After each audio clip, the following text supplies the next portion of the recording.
Assalamualaikum to my all dear learners, viewers and subscribers. I hope you all are fine and doing well. You all are welcomed in English Learning Home. If any one of you is new here, so you are requested to subscribe my channel, like my lectures if you like it, and must hit the icon button to get my all the latest lecture series from basic to advanced grammar. Guys, अगर आप में से कोई भी viewer यहाँ पे new है तो काइंडली मेरी उससे रिक्वेस्ट है कि वो चैनल को ज़रूर सब्सक्राइब कर दे ताकि आने वाले तमाम लेक्चर्स इजीली उसको मिल सके. लेक्चर सीरीज बेसिक ग्रामर से स्टार्ट हुई है, that will be proceeded till advance grammar, जो एडवांस ग्रामर तक प्रोसीड होगी. Okay guys, so our today's lecture is about tenses. आज का हमारा लेक्चर है टेंसेस के बारे में.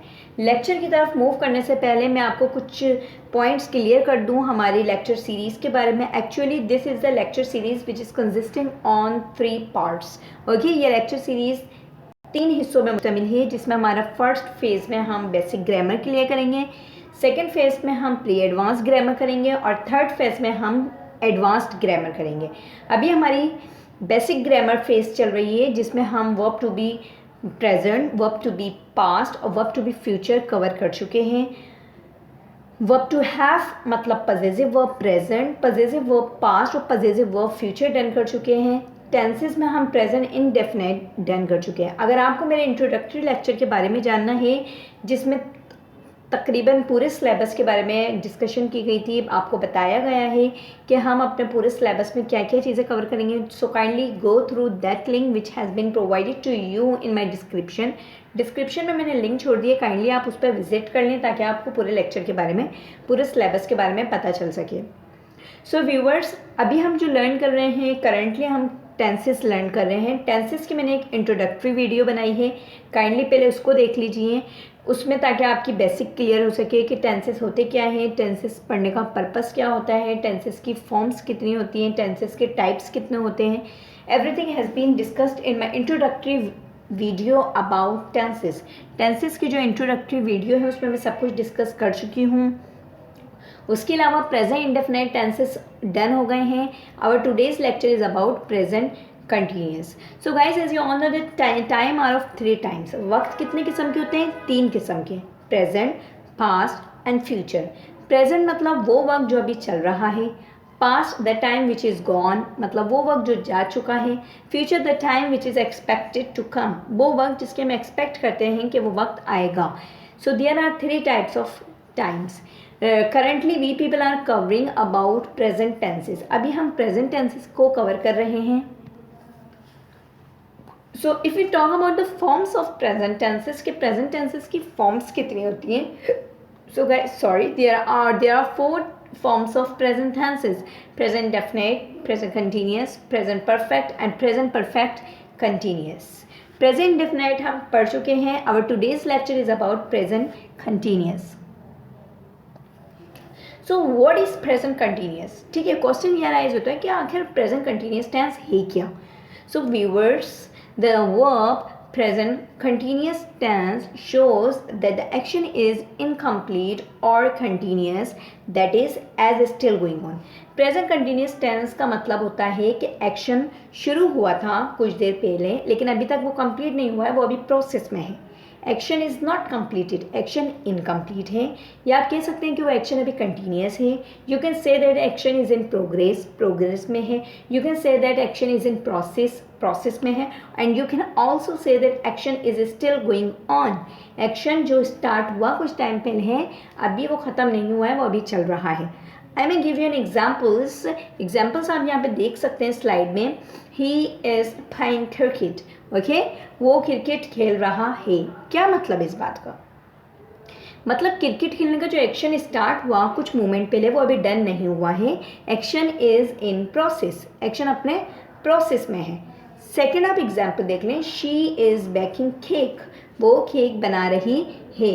What does it mean? क्या मतलब इस बात का? कि मतलब वो अभी केक बनाने का काम कर रही है. जो एक्शन कुछ टाइम पहले स्टार्ट हुआ केक बनाने का, वो अभी कंप्लीट नहीं हुआ है. दोबारा मूव करें अपने डेफिनेशन की तरफ, फिर इन एग्जाम्पल्स को देखें. The verb present continuous shows, present continuous क्या शो करता है? That the action is incomplete. Action incomplete है, now you can see he is playing cricket, वो क्रिकेट खेल रहा है। एक्शन खेलने का कहाँ कंप्लीट हुआ है, वो अभी खेल रहा है। और कंटिन्यूस खेलने का काम प्रोसेस में है, that is still going on, मतलब जो खेलने का प्लेइंग क्रिकेट का जो एक्शन है वो अभी गोइंग ऑन है, वो अभी प्रोसेस में है। So guys if we talk about uses of present continuous tense, कि प्रेजेंट कंटिन्यूस टेंसेस के यूजेज क्या होते हैं, यूजेज का मतलब इस्तेमाल, वो कहाँ कहाँ पे इस्तेमाल होते हैं। So there are 3 uses of present continuous, 3 जगहों पे आप प्रेजेंट कंटिन्यूस यूज़ करते हैं। पहला, for an action going on eight the time of speaking, जिस वक्त आप बोल रहे हैं वो काम हो रहा हो, ठीक है, जिस वक्त कोई आप बता रहे हैं किसी एक्शन के बारे में वो उसी वक्त हो रहा हो तो आप प्रेजेंट कंटिन्यूस यूज़ करें। लेट सपोज कि कोई लड़की है जो गाना गा रही है, okay, and someone is asking you about that girl, ठीक है, कोई आपसे उस लड़की के बारे में पूछ रहा है that what is she doing, वो अभी क्या कर रही है, ठीक है, तो आप बताते हैं शी इज सिंगिंग, वो गा रही है, ठीक, मतलब जो गाने का काम है वो उसने कुछ टाइम पहले शुरू किया था, अभी वो ख़त्म नहीं हुआ है, वो अभी काम प्रोसेस में है।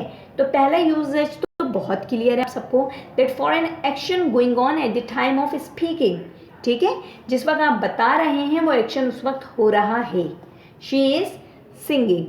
Let's move toward another usages for temporary action which में actually not be happening at the time of speaking. अब इस पर थोड़ा फोकस्ड करना है आप सबने कि ऐसा एक्शन जो टेम्परेरी एक्शन है, ठीक है, जिस वक्त आप बता रहे हैं उस वक्त वो नहीं हो रहा है। एग्जाम्पल देखें फिर आपको समझ आएगा। I am reading Aab-e Hayat novel, ठीक है, मैं आबे हयात नॉवल पढ़ रही हूँ, ठीक है।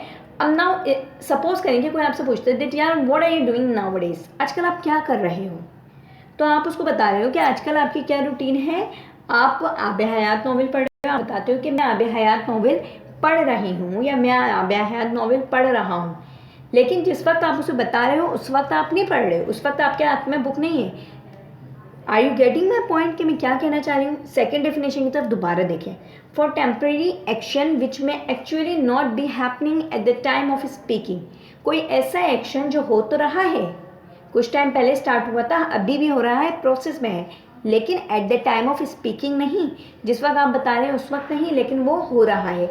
I am reading Aab-e Hayat novel, मतलब आप आबे हयात नॉवल जो हमने स्टार्ट किया था वो अभी कंप्लीट नहीं हुआ है, प्रोसेस में है, चल रहा है, लेकिन जिस वक्त आप बता रहे हैं किसी को बता रहे हैं speaking at the time of speaking, उस वक्त वो एक्शन नहीं हो रहा है।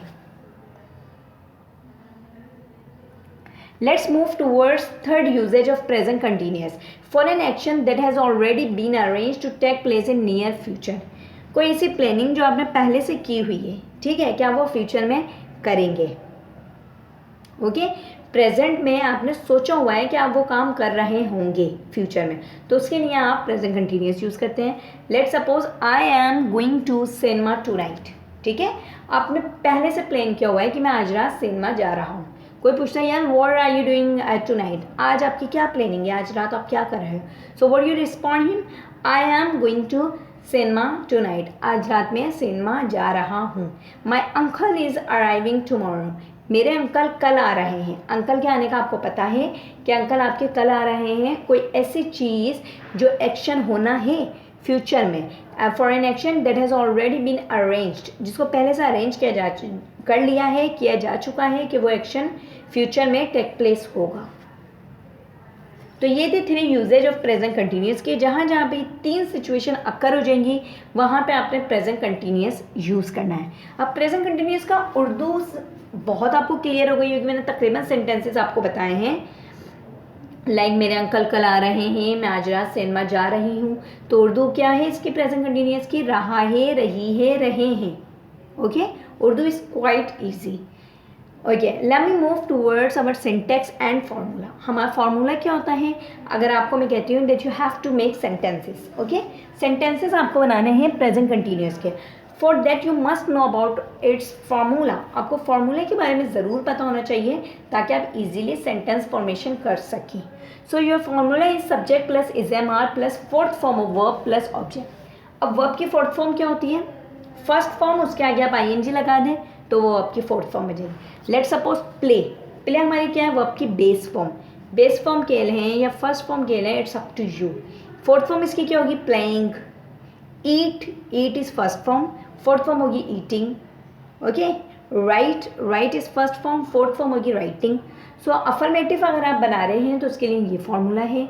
And if you are making negative, so this is quite easy, you just have to put not after auxiliary verbs. Auxiliary verbs है हमारे इज एम आर, उसके बाद आपने नॉट लगा देना है। Subject plus is am are plus not plus fourth form of verb plus object. If you talk about interrogative मतलब सवालिया जुमले, उसके लिए आपने ऑक्सिलरी वर्ब को स्टार्टिंग में लेके आना है, is am are plus subject plus fourth form of verb plus object, and you have to put sign of interrogation in the last. आखिर में सवालिया निशान ज़रूर पुट करें। फॉर इंटेरोगेटिव नेगेटिव, सवालिया इंकारिया के लिए is am are plus subject plus not plus fourth form of verb plus object. Okay guys, I hope the syntax and formula is quite clear to you all. अगर हम बात करें कि subject और ऑब्जेक्ट होते क्या हैं, ओके ठीक है, हमें पता चला formula subject is am are fourth form of verb plus object. Fourth form of verb मैंने आपको बता दी है कि हमारी फोर्थ फॉर्म ऑफ वर्ब होती है प्रोग्रेसिव फॉर्म या कंटिन्यूस फॉर्म, जो वर्ब की फर्स्ट फॉर्म के साथ आईएनजी को ऐड करने से बनती है। This is clear to you. Auxiliary verbs आपको क्लियर हैं कि इज एम आर हैं। इज़ हम यूज़ करते हैं ही शी इट और किसी भी नाम के साथ। आई के साथ हम एम यूज़ करते हैं, यू भी दे के साथ आपने आर यूज़ करना है। This is clear. Now you may be stuck about subject and object, कि सब्जेक्ट एंड ऑब्जेक्ट क्या होते हैं। So viewers, this is quite easy. Subject means matter of discussion, जिस चीज़ के बारे में बात की जाए। You can see the example, he is counting books, वो किताबें गिन रहा है। उर्दू एक्सप्रेशंस रहा है आ गया है, means this is about continuous. आपको यूजेज पता है कि वो किताबें गिनने का काम अभी हो रहा है, this is about continuous. Formula subject plus is am are plus fourth form of verb plus object. यहाँ पे हमारा सब्जेक्ट क्या है जिसके बारे में बात हो, ही इज़ काउंटिंग बुक्स, बात किसके बारे में हो रही है, उसके बारे में, तो ही हमारा सब्जेक्ट है। शी इज़ डेकोरेटिंग रूम, वो कमरा सजा रही है, बात किसके बारे में हो रही है, उसके बारे में, so she is subject. If you talk about object, कि ऑब्जेक्ट क्या होता है, this is quite easy. Object is receiver of an action, जिसके ऊपर काम हो, जिसके ऊपर काम हो। दे आर प्लकिंग फ्लावर्स, वो फ्लावर्स तोड़ रहे हैं। अब काम किसके ऊपर हो रहा है, फ्लावर्स के ऊपर।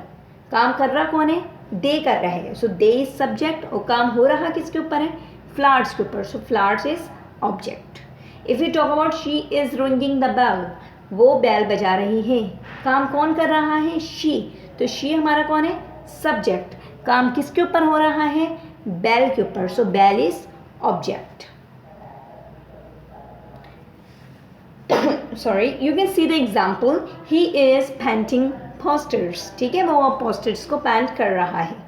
कौन कर रहा है, ही, बात किसके बारे में हो रही है, उसके बारे में, सो he is subject.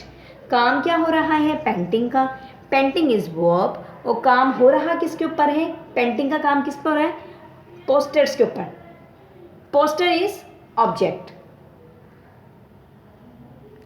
Let's talk about sentences formation. He is finishing his verb, वो अपना काम कर रहा है, फिनिश कर रहा है, मुकम्मल कर रहा है। नेगेटिव बनाने के लिए आपने नॉट पुट करना है, he is not finishing his work. Interrogative के लिए ऑक्सिलरी वर्ब स्टार्टिंग में आ जाएगा, is he finishing his work. And for interrogative negative, is he not finishing his work. दूसरी हमारी एग्जाम्पल है, she is teaching English, she is not teaching English. Is she teaching English, is she not teaching English. Kindly आप सब auxiliary verb को थोड़ा focused कीजिएगा कि हमने कहाँ पे इज़ यूज़ करना है, कहाँ एम कहाँ आर। यूजुअली स्टूडेंट्स इसमें मिस्टेक्स करते हैं, so keep the auxiliary words in your mind. We are helping them, we are not helping them, are we helping them, are we not helping them। तो we के साथ कौन सा auxiliary verb यहाँ पे यूज़ हुआ है, are। Ali is solving sums, Ali is not solving sums, is Ali solving sums, is Ali not solving sums। तो हम इस कहाँ यूज़ करते हैं, he she it और किसी नाम के साथ। एज यू ऑल नो कि Ali is the name of a guy, Ali किसी एक लड़के का नाम है, इसलिए हम यहाँ पे इज़ यूज़ करेंगे। Let's move towards the review of today's class कि आज की क्लास में हमने क्या क्या पढ़ा। इंट्रो ऑफ प्रेजेंट कंटिन्यूस का हमें इंट्रो पता चला कि प्रेजेंट कंटिन्यूस क्या होता है। That shows a action which is going on, which is in process, which is still in progress. ठीक है, कोई ऐसा काम जो पास्ट में स्टार्ट हुआ लेकिन अभी डन नहीं हुआ है, अभी वो प्रोसेस में है। Then we came to know about uses of present continuous के हमें 3 यूजेज के बारे में पता चला कि जब हम फ्यूचर प्लानिंग करते हैं उसके लिए प्रेजेंट कंटिन्यूस यूज़ करते हैं। वो एक्शन जो at the time of speaking हो रहा है उसके लिए यूज़ करते हैं, और वो एक्शन जो at the time of speaking नहीं हो रहा है। Then we came to know about its formula, syntax. फार्मूले के बारे में हमें पता चला कि subject plus is am are plus fourth form of verb plus object. Fourth form of verb मतलब वर्ब की फर्स्ट फॉर्म और उसके साथ ING। Subject doer of an action, काम करने वाला या मैटर ऑफ डिस्कशन जिसके बारे में बात हो। Object receiver of an action जिसके ऊपर काम हो। फिर हमने सेंटेंसेस फॉर्मेशन की। So guys, that's all was about our today's lecture. I hope you all have gotten each and every point. If you are having any question, kindly write down your questions or queries in comment section. Your all queries will surely be responded. Thank you so much for paying your attention here and for watching my channel, for subscribing my channel. आप सबसे request है कि kindly अगर आपको video पसंद आई है तो like ज़रूर कर दीजिए और लिंक को ज़्यादा से ज़्यादा शेयर करें, उन स्टूडेंट्स तक पहुंचाने की कोशिश करें जो इंग्लिश को सीखना चाहते हैं, अपना कॉन्फिडेंस को बूस्टअप करना चाहते हैं और जिनके पॉइंट्स क्लियर नहीं हैं। That's all from my side. Thanks everyone.